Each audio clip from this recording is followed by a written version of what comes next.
lot of people are starting to slowly do some of the things that they were doing before the pandemic started.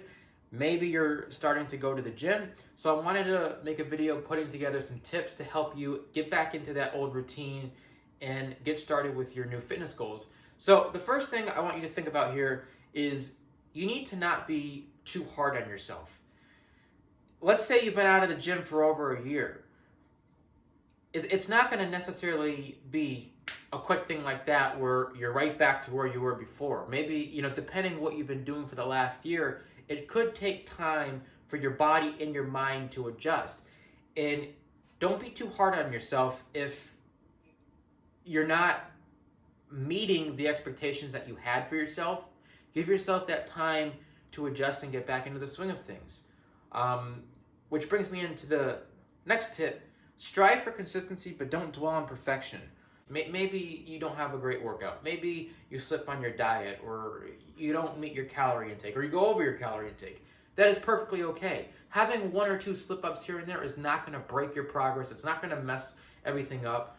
What could hold you back is if you start dwelling on it and beating yourself up. Okay, so one thing that can be very helpful when you're trying to achieve something, whether you're trying to lose weight, build muscle, doesn't even have to be fitness related, is to set both bigger goals and smaller goals.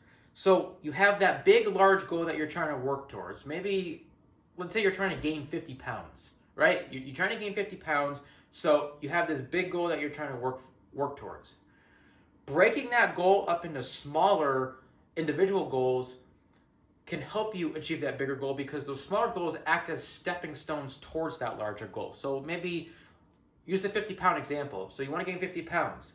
Let's say you set multiple goals of 5 to 10 pound increments, okay? So you gain 10 pounds, check that off. Now you're one step closer to that larger goal.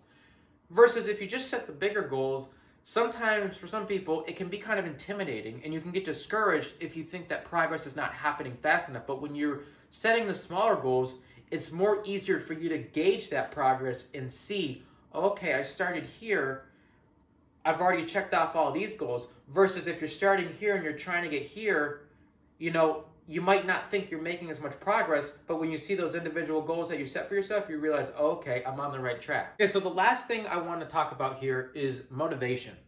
It's been a really stressful last year. Many people are experiencing anxiety, depression. It's okay if you don't feel motivated all the time. I mean, when you think about what the last year has been like and the amount of stress that has been projected onto people with just everything going on, it's understandable if maybe your motivation levels aren't where they were prior to the pandemic. So my advice here is the same as what I talked about earlier. Don't be too hard on yourself. It can be hard to want to keep moving forward if you're lacking motivation, but what I found helpful is to do the best that you can and just keep trying to move forward. Being okay with not always feeling okay. So if you're not always feeling 100% motivated, ready to go, accepting that for what is and just putting in your best effort.